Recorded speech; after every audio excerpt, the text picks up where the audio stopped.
everybody, welcome back to another episode of Life After LockUp Recap here on Jade and XD's Patreon and first 15 minutes on YouTube, obviously. This week, you can tell it's the one before the finale. Yes. This season was this was an interesting. It wasn't like dry, but it wasn't like. Right. You know? Yeah. I know this week there's no new episode. It's like a recap, and I don't think there's no need for us to cover that. No. We might do some bonus scenes, but y'all could tell us that. Yeah. So, anywho, we'll figure out something to do in the meantime. We have something to do in the meantime.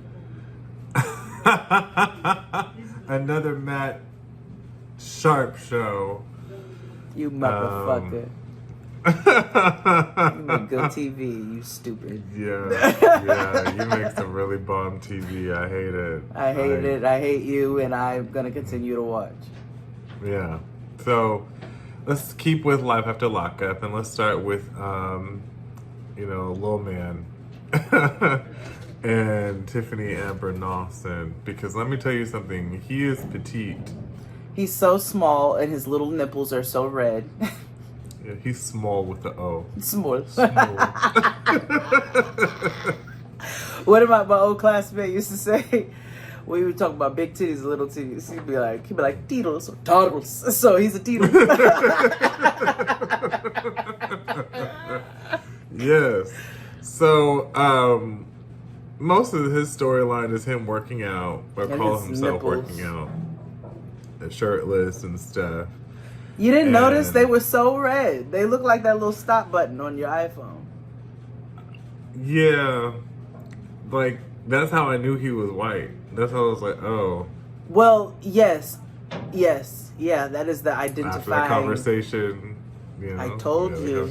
Yeah. Miss Mama's and her fucking ultra Caucasian colonizing ass nipples. Like, the OGs of this shit are red nipples. Mm-hmm. Like grapes. Recording button right here. That's what I'm saying. They look like the record button. So, what happened? They're doing construction on my fire escape. And like, on a lot of fires, I don't know what the fuck they're doing, but they're doing it on multiple fire escapes. And so, I yelled out the window earlier. I was like, how long is this shit gonna be going on? And they were like, sorry, 4 o'clock. And I was like, if this shit ain't done at 4 o'clock, I'm getting out this motherfucking window and I am screaming. Do you hear me? Mm-hmm. I'm not mad at that. Compared to here, where they start work at 1, apparently. Have you complained yet? Formally? All the time. Alright, fair. Like, whatever. I am the ABB of the building. Yeah. It's fine. So, anywho, Tiffany Amber Nelson happens to text him from a rando number, and she's like, don't delete this number. Like, why would you text him and tell him, don't save it, delete it? Yeah, I didn't understand that. Right. So, he's like, he tries calling her. No. So she texts him the video that Kayla with 3 Ks sent from his phone. That he fake don't know about. Did you catch his response? What? This is old. Yeah. Nigga, my drawers are right there in the background of the video. Yeah. This is old. This is old. That was so irritating to me. Like, he's like going on and on about how he's never obsessed over somebody like this. Yes. He says that if the situation were reversed and a nigga sent a video to his phone, he would never speak to her again either. Which, Well, age will tell. There you go. Yes. That was it. Hot Pocket and White Apollo. Yes.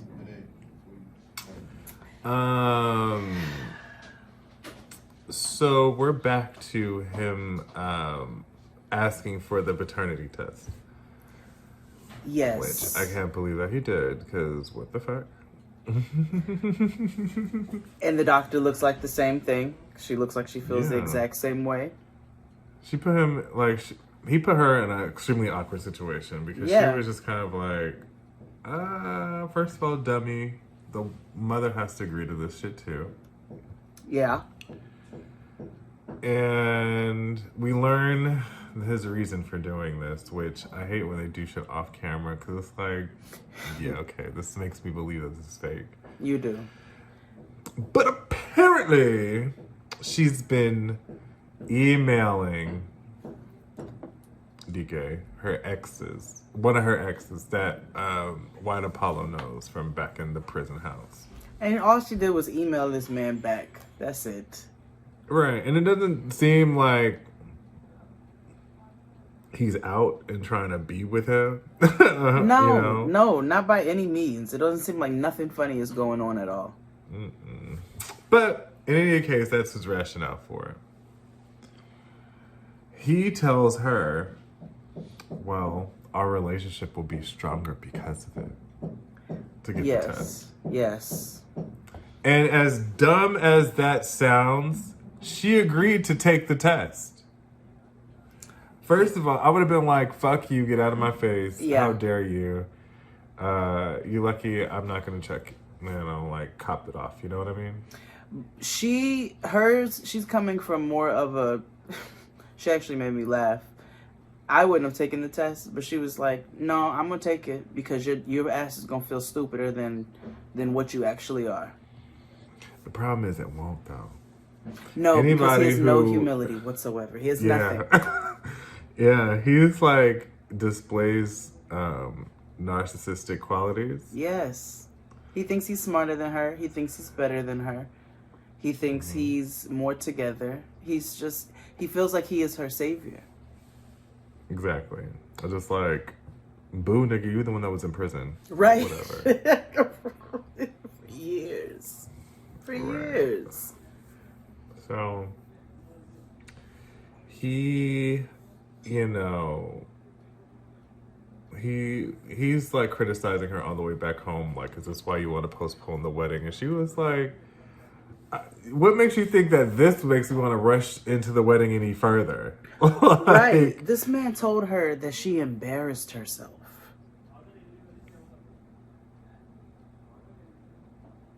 Listen,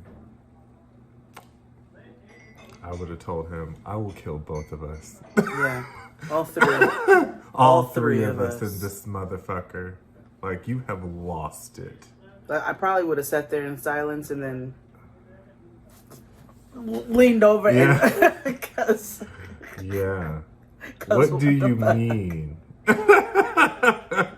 What? Yeah, like, this nigga's wild. He's like, you should be embarrassed that you embarrass yourself.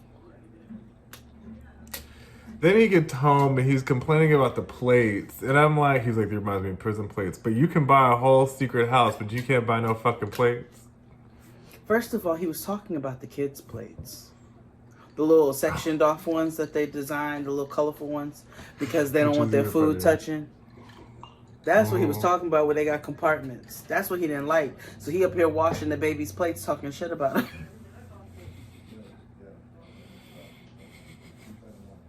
Like, but remember that the kids were making a welcome home rehab sign. Yes. For Bobby. And Bobby's home. She comes home and she's looking good, she's in a good space and they're like, welcome home. We, kept your, little fallout shelter, up. We zhuzhed it up. Okay, let me tell you how Sharp Entertainment ain't shit, because Shady Bobby comes in. Oh, thank you for cleaning up. It's so nice. And they zoom in on this the dirty clutter, the mess, the filth on the floor, the frayed rug, every bit of everything that you can get in a matter of like 12 seconds of B-roll. They managed to get to make it look like the chaos that it actually was. Like an A&E program. Y'all ain't shit for that. Like the first season when they showed Michael's mama's couch. Oh, they knew exactly what they were doing. With that nappy ass blanket and shit that was on it. Or when they would zoom in on Angela's ashtray. Yeah. And her It got 4 packs in it. Yeah. Right. So, you know, they're talking. She doesn't have any interaction, Bobby, with White Apollo, because why would she? No, he tries. He's like, welcome home. The kids want you to stay forever. They love you forever. You're a part of this family. And she's like, thanks, nigga. Yeah. So Bobby gets Taylor alone, and it's just like, she's like, I'm so happy that you're here, you know, and Bobby's trying to tell her in but so many words, like, it's because of your nigga I relapsed. Yeah, but she also doesn't tell her. Like, she says, she's like, I don't want to put that on her. She's like... Yeah, although, I don't know about telling her that's the reason.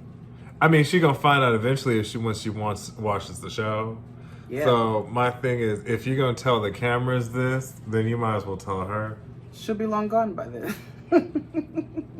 True. Hopefully. She's like, haha, bitch, takes 3 days to get to me, so. Right. So she was like, listen, Taylor, this is all well and good, but I'm bouncing to Tucson. Yeah, I'm out this bitch. In like 72 hours. Mm-hmm. So thanks for this dirty ass garage. And this Paw Patrol blanket. Okay, this plywood on the walls. And these bay windows that are actually just garage windows. Thank you so much for nothing. For nothing. For nothing. Nah, but she tells her, she's like, listen, this don't have nothing to do with you, girl. Like, I gotta get away from the people that I know. I gotta get away from the spots that I know to go get from. Like, I gotta get into a new environment so I could try to reframe my thinking, because I'm sick of this. I'm sick of this little hamster wheel. And, you know, oh girl, she says she feels selfish. She's like, I love my sister. I always wanted her here, and I feel like I failed her. But, you know, I support her in whatever she got to do. But she's like, well, I have an announcement myself. And she tells her she's pregnant. And I laughed because Bobby was like, woo, that baby's head is big. But I think it will hopefully be a good move for her. And, you know, I'm glad she won't be under the thumb of what's-his-face any longer. And I hope that one day Baby Voice gets free. Yeah. You know, because I know she was trying to tell her, be like, I'm pregnant, so that she would stay. It's like, a baby won't make her stay either, girl. Yeah, she was like, well, you were on drugs every time I had babies before, and I just thought, like, this time would be different. And it's like... It's like, no. Girl, no. What? Nah, dog. No. But anywho, that was them. Yeah. Let's go with Dilbert and Cheerwine. The drugs were drugging. So Lil Dilbert went back to smoking cigs. And it's all her fault and her blue raspberry vape. It's a gateway drug. Yeah. Next stop, meth. No. So the funniest part about this thing is that his mama called while he's talking to the cameras. And she was like, hello there, dear. You know, I have something for you, and I'm going to send Branwood a Christmas card. Don't send her no Christmas card. He said, what is it? He said, he goes, don't send her anything. She's been a dirty whore. If for whatever god-awful reason you want more Jade and XD, make sure you subscribe to us on Patreon.